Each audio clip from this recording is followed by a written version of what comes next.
میدان عشر میں خواتین سے سب سے پہلے کیا پوچھا جائے گا؟ خواتین سے دوسرا سوال کیا کیا جائے گا؟ خواتین سے میدان عشر میں 5 سوال ہے، 5 باتیں ہیں کہ اے ابن آدم جب تک میں اس 5 باتوں کا جواب نہ دے سکو جب تک اپنی جگہ سے نہیں ہل سکتا.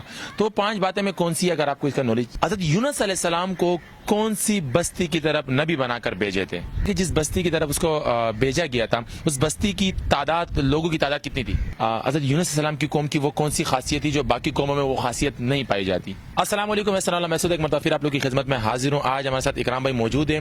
ان سے پہلے بھی میں نے ویڈیوز بنائی تھی. بڑے ماشاءاللہ علمی شخصیت ہے، ان کو بڑا علم کے حوالے سے زیادہ نالج ہے. تو آج میں نے کہا اسلامک سوال جواب ان سے دوبارہ کر لیتے ہیں. سب سے پہلے السلام علیکم. وعلیکم السلام. سر آپ کا کیسے ہیں آپ؟ الحمدللہ، آپ بتائیں. اپنے ناظرین کو نام بھی بتا دیجیے اپنا. میرا نام محمد اکرام. اچھا اکرام بھائی، میں نے پہلے بھی آپ سے ویڈیوز کی تھی اور کافی اچھے کمنٹس آئے تھے، کافی لوگوں نے آپ کو اپریشیٹ کیا تھا.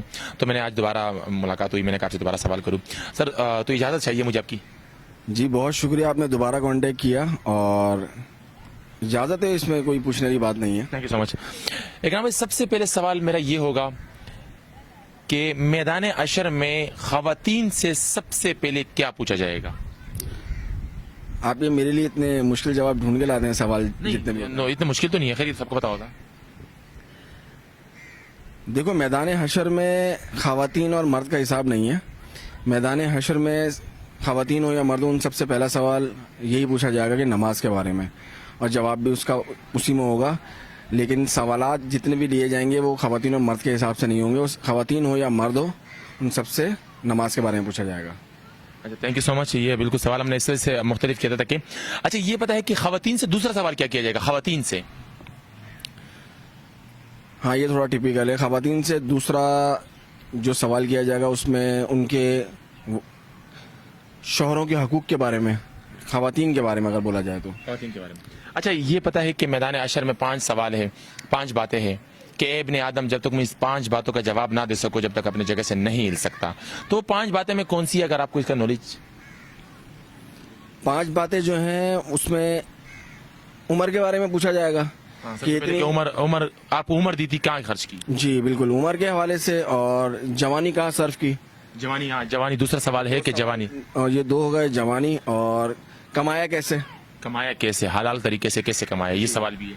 اور کما کر خرچ کیسے کیا. خرچ کیسے کیا، بالکل. اور 5واں سوال؟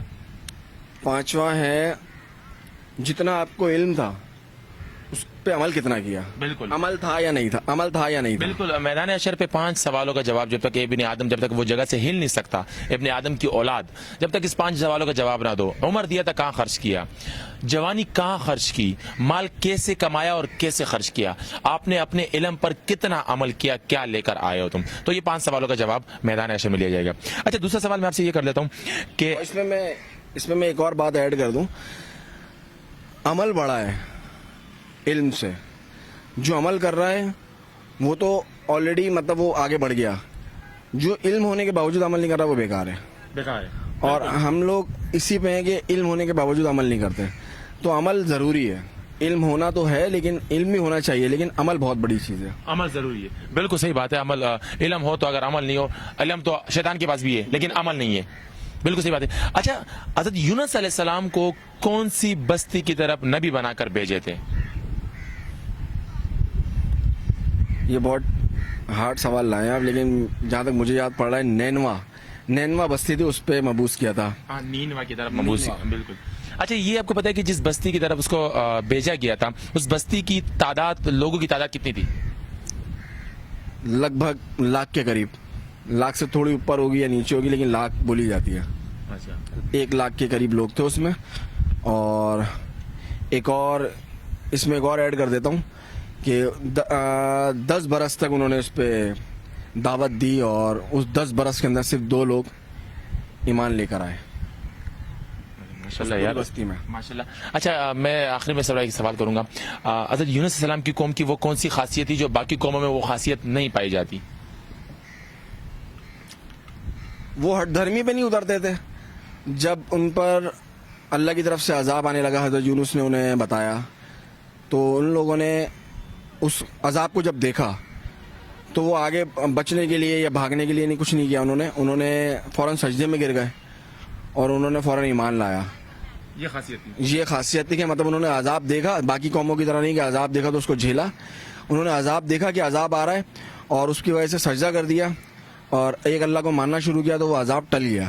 یہ خاصیت تھی اس میں. بالکل صحیح کہا. تو یونس علیہ السلام کی قوم کے اوپر جو عذاب آنا تھا تو وہ جس طریقے سے وہ عذاب ان لوگوں نے دیکھا تو وہ جو ہے نا ان لوگوں نے ڈائریکٹ ایمان قبول کر لیا تھا. اس کے بعد پھر جو ہے یونس علیہ السلام غصے کی حالت میں بستی سے نکل گئے تھے. پھر اسی عذاب کا جو ہے نا حضرت یونس علیہ السلام کو اللہ تعالیٰ نے جو ہے نا اللہ تعالیٰ کی بھی کریم ذات ہے, لیکن اس طریقے سے جو ہے نا حضرت یونس السلام کے اوپر آفت آ گئی تھی. لیکن یہ نہیں کہہ سکتے ہم. باقی جو ہے نا یہ ویڈیو ختم ہو جاتی ہے انشاءاللہ. ملتے ہیں ایک نئی ویڈیو سے.